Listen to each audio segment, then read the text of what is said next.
Gun control is a controversial issue that has swept the nation. News 18's Brittany Tyner reports both Lafayette and West Lafayette mayors are weighing in on the issue.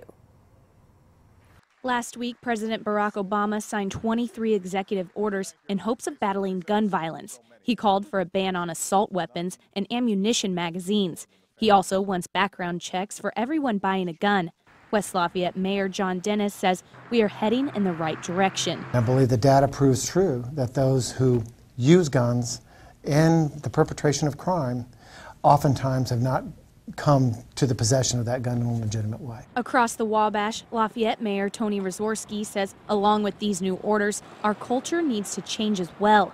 He says from bullying in schools to video games, violence is a problem. How do we develop a culture where kids aren't abused, where there's not as much mental illness? I mean, when you look at these cases, something's happened along the way for these people to be able to do those types of acts. Both Rzorsky and Dennis say their time in law enforcement has impacted their view on guns. Are there new laws that would be effective in dealing with these issues? Are there restrictions that would be helpful? How do we do that and still protect the Second Amendment right? I mean, I own guns myself. I'm a retired policeman. I've had a significant amount of exposure to weapons, whether they be legal or illegal.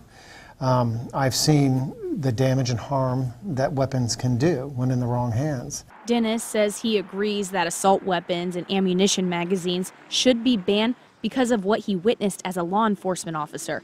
Rzorsky says he agrees. He says it's scary to think people have access to better weapons than local law enforcement officers. Brittany Tyner, News 18. Tonight at 7 on WLFI, Governor Mike Pence will give his State of the State address. Tune in to hear what he has to say about gun control and school safety in Indiana.